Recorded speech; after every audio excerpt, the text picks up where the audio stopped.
Değerli akış severler, kıymetli avcılar ve doğa severler. Bugün sizlerle kısa bir yolculuğa çıkacağız.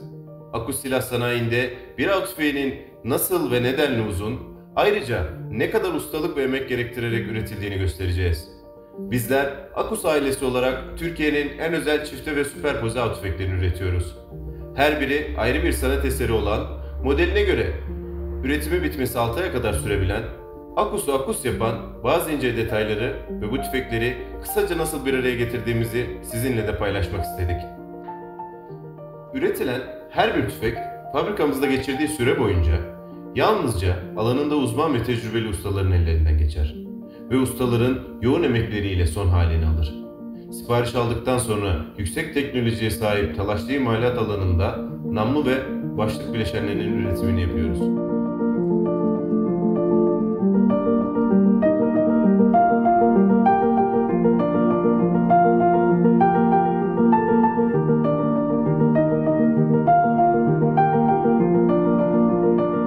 1 milimetreden çok daha hassas ölçülerde makine parkurundan çıkan parçalarımız el işi atölyemize geliyor. Ve Akkus av tüfeğinin serüveni ustalarımızın ellerinde yılların vermiş olduğu tecrübeyle her bir tüfek için özel olarak şekillenmeye başlıyor. Bir yandan namluların birleştirilmesi ve hazırlıkları devam ederken, bir yandan da el işi atölyemizde başlığın iç bileşenlerini tüm parçalar birbiriyle mükemmel bir uyum içinde çalışıncaya kadar incelikle işliyoruz.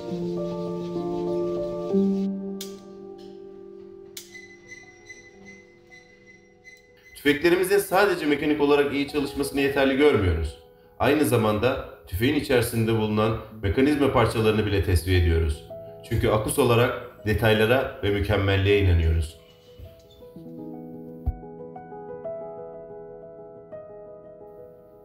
Namlu ve başlıklarının birbirine uygun hale gelip kusursuz bir çalışma sağlandıktan sonra ahşap atölyemizin hikayesi başlar. Bir av tüfeğinin en dikkat çekici kısmı her zaman dipçiği, yani kundağıdır.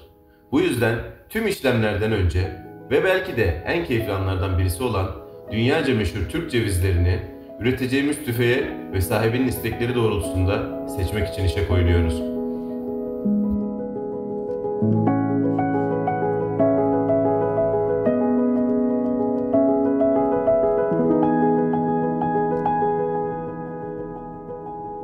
Av tüfeklerinin mekanik olarak sıfır hata ile çalışması neden önemli ise kundağının da bu kusursuz aksama eşlik etmesi son derece önemlidir. Bir av tüfeğinin kundağı sadece güzel görünsün diye yapılmaz. Doğru ölçülerle ve kişiye özel olarak üretilen kundak, atıcıların tüfekleriyle hedefi çok daha hızlı gözlemlemesini artırdığı gibi atışlarındaki başarı oranını da artırır. İşte bu yüzden her biri 10 yılın üzerinde tecrübeye sahip ustalarımız, seçilen kundağı gerekli ölçüye göre şekillendirir.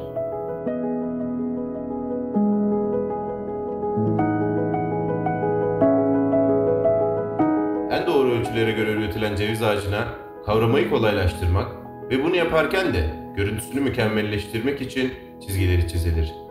Çizgi işlemi Akkus'ta el ile ve hassasiyet ile yapılmak zorundadır. Yılların bize armağanı olan cevizleri değerini bilerek sabırla çizmek Akkus'un en ince detaylara bile adettiği önemi bir kez daha göstermektedir. Ceviz ağacı yüzlerce yılda yetişir. Bir tüfeğe dipçik olmadan önce defalarca kesilir ve yıllarca kurutulur. Bu denli uzun soluklu bir yoldan gelen ağacı hem dış etkenlerden korumak hem de güzelliğine güzellik katmak için boyama ve kaplama işlemleri yapılır.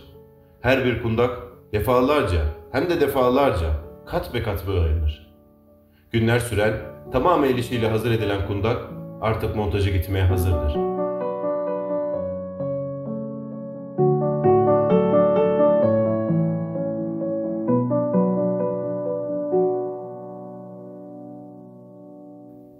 Tüfeklerimizin yolculuğu, onları yalnızca birer tüfek değil, aynı zamanda birer sanat eseri özelliği taşımalarına sebep olan gravür işlemleriyle devam eder. Bir tüfeğin başlığına yapabileceğiniz pek çok yüzey kaplaması vardır. Fakat biz Akkus olarak en güzelini ve en özelini yapmayı her zaman kendimize misyon edindiğimiz için bir tüfek üzerinde günlerimizi, hatta yeri geldiğinde haftalarca sürecek gravür işlemelerini yapmayı tercih ediyoruz. Her bir avcı Her bir atıcı özeldir. Her birinin onlarca hikayesi vardır. İşte tam da bu yüzden tüfekleri de özel olmalıdır. Her tüfeğin de bir hikayesi olmalıdır. Sizin isteğinize göre gravürler yapıyor ya da ülkemizde her bir tüfeğin parmak izi diye adlandırdığımız gerçek kemik menevişi uygulayabilen tek firma olmanın da gururunu ve keyfini yaşıyoruz. Bütün aksamları bu denli incelikle işlenen tüfek parçaları artık bir araya gelmeye ve Akus adı altında can bulmaya hazır. Namlunun başlığa ve başlığın da kundağa uyumunu sağlamak için tüfek son kez ustaların ellerinde incelikle işlenmeye devam ediyor.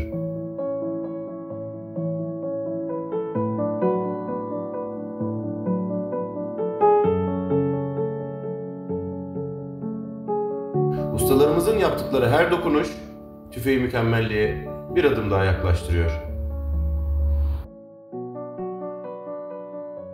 Bir av tüfeği bütünü göstermeli. Başından sonuna en ince ayrıntılarıyla bir bütün olmalı. Her biri el ile işlenen, yüzün üzerinde parçanın mükemmel bir bütün oluşturduğundan emin olmadan önceki son adım ise tetiği her düşürdüğünüzde yüzünüzün güleceğinden emin olmak için yaptığımız testlerdir.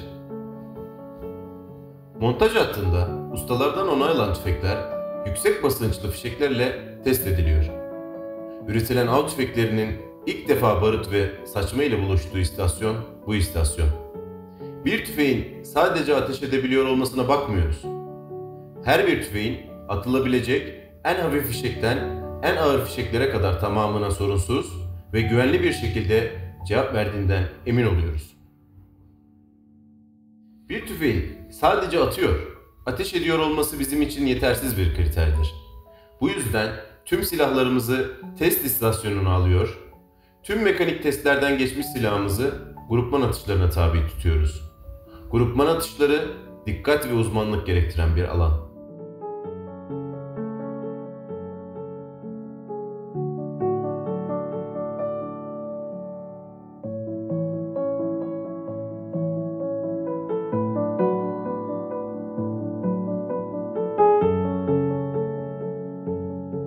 Atış mesafesi, hava şartları, namlu ve şok ölçüleri gibi birçok parametreyi kontrol altına alıyor ve söz konusu tüfek için bunları raporluyoruz. Tüm bu yolculuk ve testlerden sonra tüfeğimiz temizleniyor, yeniden yağlanıyor ve siz değerli kullanıcılarımız ile buluşmak üzere çantasına giriyor. Geriye ise size aylarca metal ile ahşaba sabır ve incelikle tüfek şeklini aldıran, yılların ustalarının ortaya koyduğu bu sanat eserinin kusursuz işçiliğinin, estetiğinin bir ömür keyfini sürmek kalıyor. Çünkü biliyoruz ki Akus markasını taşıyan her tüfek yıllar geçtikçe kıymetlenecek, modası asla geçmeyecek, yarına miras bir klasiktir.